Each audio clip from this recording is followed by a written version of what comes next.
In November of 1519, a Spanish soldier with fewer than 500 men walked into the capital of an empire of 6 million people and was welcomed with gifts. 2 years later, that same empire was gone. Its capital city was rubble. Its emperor was dead. Then another emperor was dead. Then a third emperor was executed in the jungle. The most powerful civilization in the Americas, a city larger than most of Europe, fell not just to swords and cannons, but to disease, betrayal, prophecy, and a series of decisions that, looking back, seem almost impossible to believe. This is the story of how the Aztec Empire fell, and it did not happen the way most people think. Long before Cortes ever set foot in Mexico, the Aztecs had built something extraordinary. Their capital, Tenochtitlan, sat on islands in the middle of Lake Texcoco, connected to the mainland by causeways that could be raised or cut at will. By the early 16th century, the Aztecs had come to rule over up to 500 small states and some 5 to 6 million people, either by conquest or commerce. Tenochtitlan itself had more than 140,000 inhabitants and was the most densely populated city ever to exist in Mesoamerica. Its markets moved tens of thousands of people on a single trading day. It had aqueducts, floating gardens, towering temples, and a level of urban planning that stunned the first Europeans who saw it. This was not a primitive society waiting to be discovered. It was one of the great cities of the world, and almost nobody in Europe knew it existed. The Aztec Empire wasn't a single unified nation. It was an alliance of 3 city-states ruling over hundreds of conquered territories through tribute and intimidation. The Aztecs ruled hegemonically through local rulers, their power resting on the perception of unchallengeable Aztec military supremacy, an inherently unstable system vulnerable to a loss of prestige under even moderate challenges. Conquered peoples paid tribute in goods, labor, and, critically, in people, handed over for ritual sacrifice. Moctezuma II showed little mercy when enforcing his laws, exterminating entire adult populations in communities that defied him. This created an empire of enemies hiding in plain sight, tribes who smiled and paid tribute while waiting, patiently, for any opportunity for revenge. Nobody yet knew that opportunity was sailing across the Atlantic. Hernan Cortes was not sent to conquer an empire.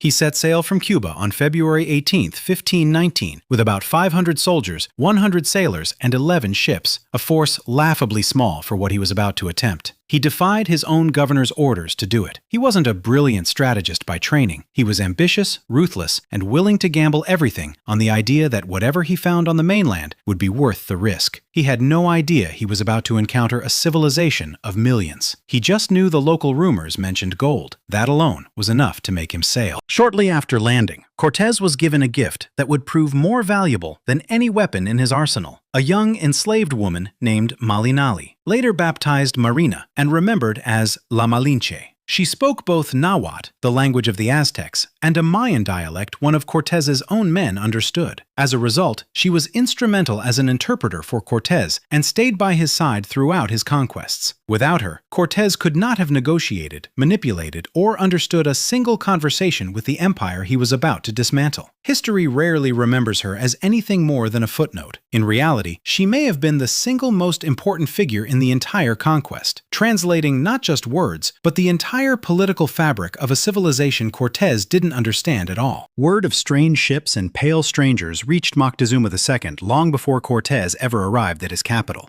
And Moctezuma did something that would define the rest of the story. He hesitated.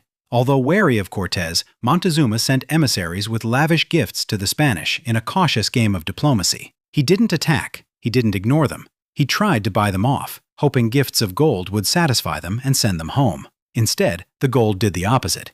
The gifts alerted Cortes to the abundance of gold and silver in the land, and he became determined to seize it all. Moctezuma's caution, meant to protect his empire, became the very thing that doomed it. As Cortes marched inland, he stumbled onto something far more valuable than gold: resentment. He allied with the neighboring city of Zempoala, convincing them to rise against their Aztec rulers, then continued toward Tlaxcala, a nation that had resisted Aztec domination for generations. The Tlaxcalans in particular were critical to Cortes's future successes, as they were old rivals of the Aztecs and boasted a sizable army that supplemented the modest force of conquistadors. Cortes didn't conquer the Aztec Empire with 500 Spaniards. He conquered it by becoming the figurehead of a rebellion that had been waiting decades for a chance to strike back. In October of 1519, Cortes arrived at the city of Cholula and learned, through Malinche, of a plot to ambush his forces. In response, Cortes unleashed a massacre on the city, setting it ablaze. Reportedly, Cortes and his men killed 3,000 people in just 3 hours. Whether the plot was real or exaggerated remains debated by historians to this day. What's certain is the message it sent across the empire. Resistance meant annihilation. By the time Cortes resumed his march toward Tenochtitlan, fear was traveling faster than his army. On November 8, 1519, after the fall of Cholula, Cortes and his forces entered Tenochtitlan, a city historians believe may have been larger than every city in Europe except Naples or Constantinople. Moctezuma greeted him not with arrows, but with welcome. For centuries, the popular story claimed Moctezuma believed Cortes was the returning god Quetzalcoatl. This is now believed to have been a myth of the conquerors, and perhaps of natives who wished to rationalize the actions of the Aztec Tlatoani. The more unsettling truth may be simpler. Moctezuma understood exactly what kind of threat had arrived, and gambled that diplomacy was safer than war. It was a gamble he would not survive. Within days of entering the city, Cortes made his move.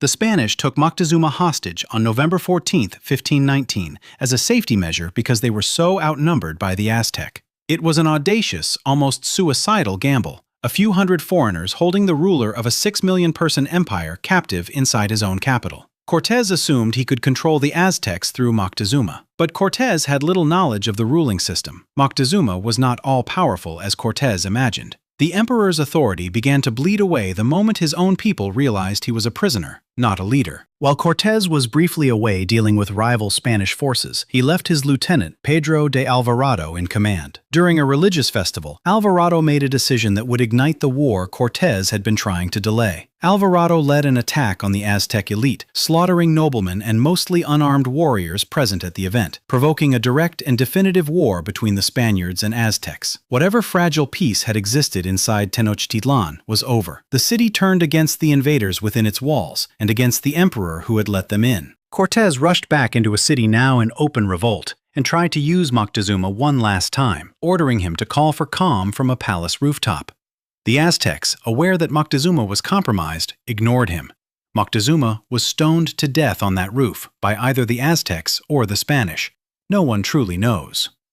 With their hostage dead and the city erupting around them, the Spanish attempted to flee in the dead of night. Tenochtitlan's causeways became death traps. Many Spaniards drowned or were killed that night on June 30, 1520, a disaster the Spanish would later call La Noche Triste, the Night of Sorrows. Cortes had lost the city. He had not lost the war. While Cortes regrouped and rebuilt his alliances outside the city, something was already moving through Tenochtitlan that no army could have introduced deliberately and no defense could have stopped: smallpox.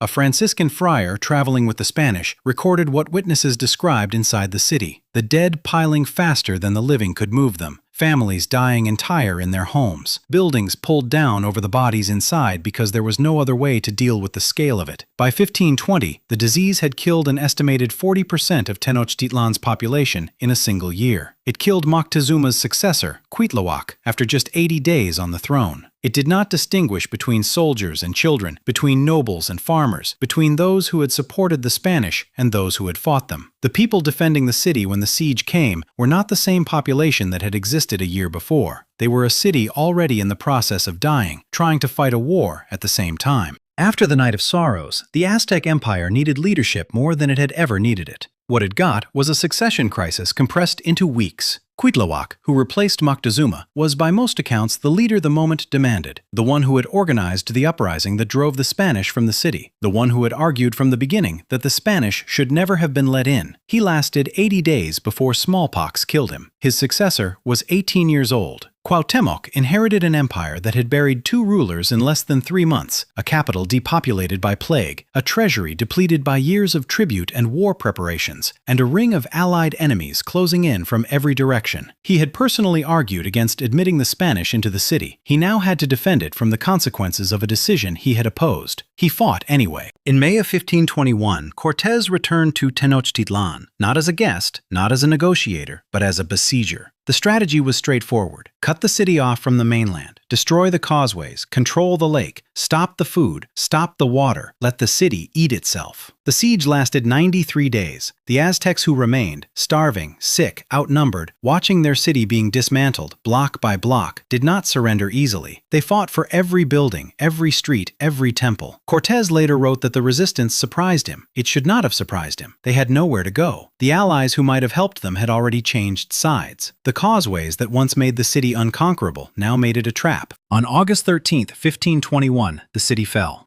Cuauhtémoc attempted to flee by canoe across the lake. He was captured. Cortes, needing to know where any remaining Aztec gold had been hidden, had him tortured. His feet were burned. He reportedly looked at the man conducting the torture and said, "Do you think I am on a bed of roses?" He was held prisoner for years and eventually executed. Hanged from a ceiba tree in the jungle in 1525 during a march to Honduras that Cortes brought him on, partly, it seems, because he didn't trust leaving him behind. Tenochtitlan, one of the largest and most sophisticated cities on Earth, was stripped and demolished. Its temples were pulled apart to build a cathedral. Its stones became foundations. Its canals were filled. Cortes became the ruler of a vast Mexican empire built directly on top of the ruins of the one he had just destroyed. What this story resists is any single explanation. Cortes did not conquer the Aztec Empire. He became the catalyst for its collapse. A collapse that required the long patience of subjugated peoples, the specific geography of a lake city that could be besieged, the catastrophic timing of a disease that killed roughly 40% of a population in a single year, and a leadership crisis that cost the empire 2 emperors inside 3 months. 500 Spaniards did not bring down a civilization of 6 million. They were the match. The kindling had been stacking up for decades, and the fall of Tenochtitlan was not the end of the story. Armed resistance outside the capital continued for roughly 60 more years. The Spanish would spend the rest of the 16th century fighting wars that most histories don't bother to mention because they happened after the dramatic fall of the city, after what feels like an ending. Tenochtitlan itself never entirely disappeared. Its foundations are still down there. Mexico City, a metropolis of over 20 million people, sits directly above the same lake bed where the empire stood. When construction workers dig in the old city center, they still find the stones. Civilizations don't die in a single battle. They die in stages, through miscalculation, through plague, through the accumulated weight of every enemy they made and never finished off. The Aztec Empire is the clearest possible illustration of that, and if you look at it long enough, it stops being a story about Cortes at all. If this changed how you see the conquest, or history in general, subscribe. Every video we make starts with the same question: what actually happened? And why does the popular version leave so much out? That's the only thing we do here. We'll see you in the next one.